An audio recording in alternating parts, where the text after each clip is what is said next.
सातपूर औद्योगिक वसाहतीतील राज्य कामगार विमा योजना रुग्णालयातील गलथान कारभार अपघातग्रस्त कामगार व त्यांच्या कुटुंबियांसाठी जीवघेणा ठरत आहे।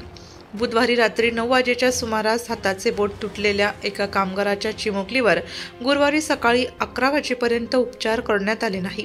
विशेष म्हणजे या टायअप हॉस्पिटलला ESIC कडून पैसे मिळत असतानाही या ऑपरेशनसाठी टायअप हॉस्पिटल प्रशासनाने या कामगाराकडे 20,000 रुपयांची मागणी करत ESI रुग्णालयातील गलथान कारभाराचे पुन्हा एकदा दर्शन घडवले आहे।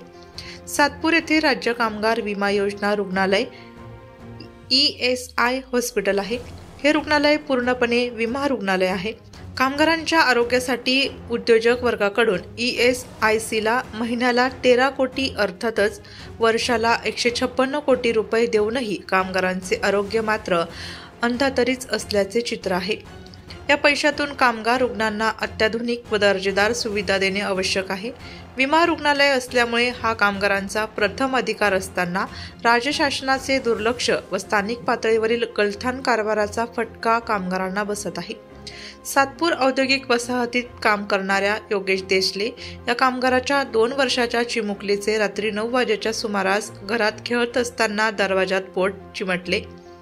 गंभीर दुखापत झालेल्या या चिमुकलीला तातडीने सातपूर ESI येथे आणण्यात आले, मात्र तिच्या हाताचे बोट तुटल्याने तिला तातडीने प्लास्टिक सर्जरी करण्याचे गरजेचे होते।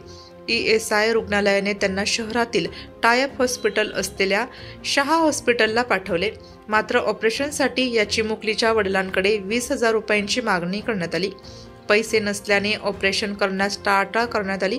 अखेर त्या चिमुकलीच्या वडिलांनी ESI रुग्णालयाचे निवासी वैद्यकीय अधीक्षक डॉक्टर महेश दांडगे यांच्याशी संपर्क साधला। डॉक्टर दांडगे यांनी मध्यस्थी केल्याने अखेर गुरुवारी सकाळी या चिमुकलीवर ऑपरेशन करण्यात आले।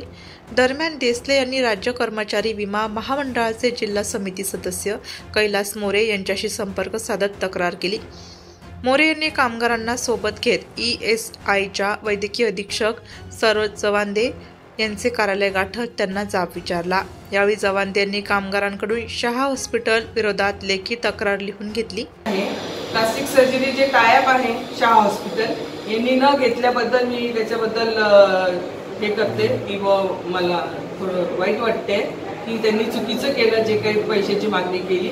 ॲक्च्युली टायअपनी पेशंटला घ्यायला पाहिजे, ट्रीटमेंट द्यायला पाहिजे आणि हे टायअप कॉर्पोरेशननी ESICनी केलेलं आहे। त्याच्यामुळे आपण त्यांच्याशी चर्चा करून त्यांना पत्रव्यवहार करून आपण योग्य ते मार्गदर्शन घ्यावे त्यांच्याकडून।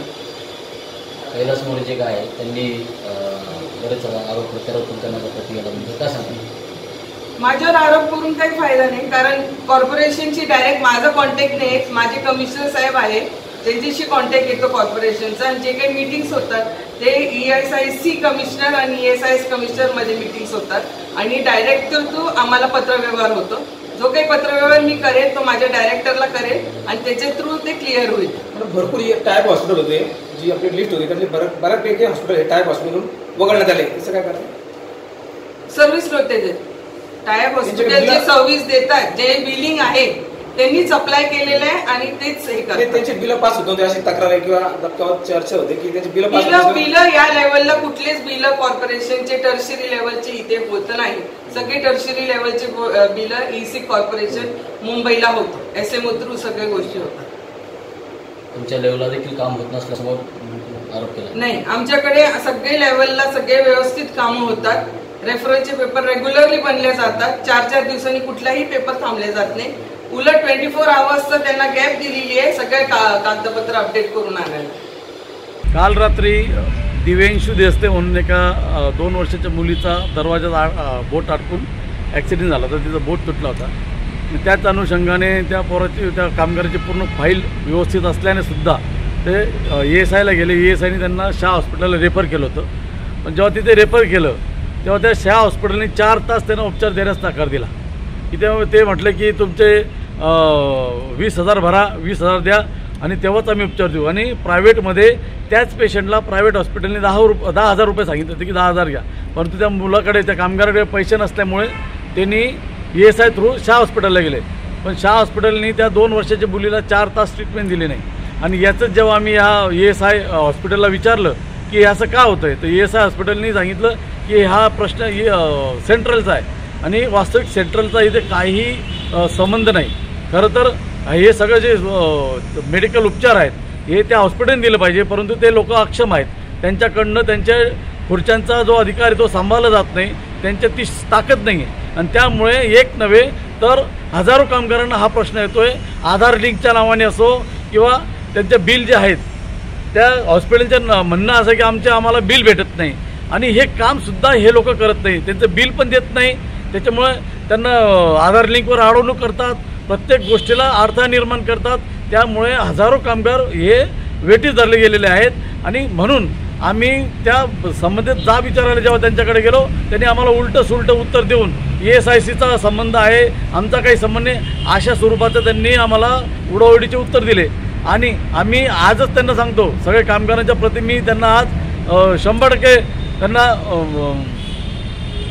सांगू इच्छितो, जर हे लवकरात लवकर जर तुम्ही याच्यावर तोडगा नाही काढला, या आधार लिंक आणि हे हॉस्पिटलचे जे टायप हॉस्पिटल उपचार देत नाही हे जर तुम्ही लवकर तोडगा नाही काढला तर मोठ्या स्वरूपात स्वाक्षरी मिळून आम्ही एवढ्या हप्त्यात चालू करणार आहोत. त्यांनी कोणाचं नाव घेतलं, कोणाकडे पाठवलं? त्यांनी ESICकडे ते म्हटलं की ESICला जा, आमचा काही संबंध नाही, ESICवाल्यांचा संबंध आहे, बिल त्यांचा विषय आहे, बिल आमचा पण विषय नाही, पण त्या बिलमुळे कामगारांना उपचार नाकारला जातोय हा आमचा संबंध आहे. त्यांनी बिल देवो नाही देवो, त्यांनी काही कमिशन खावो नाही खावो याच्याशी आमचा काही संबंध नाही.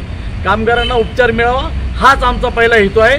परंतु ते बिलिंगमुळे कामगारांना उपचार देत नाही अशा ज्या चर्चा होत आहे याच्यामुळे आम्हाला हा विषय घ्यावा लागतो.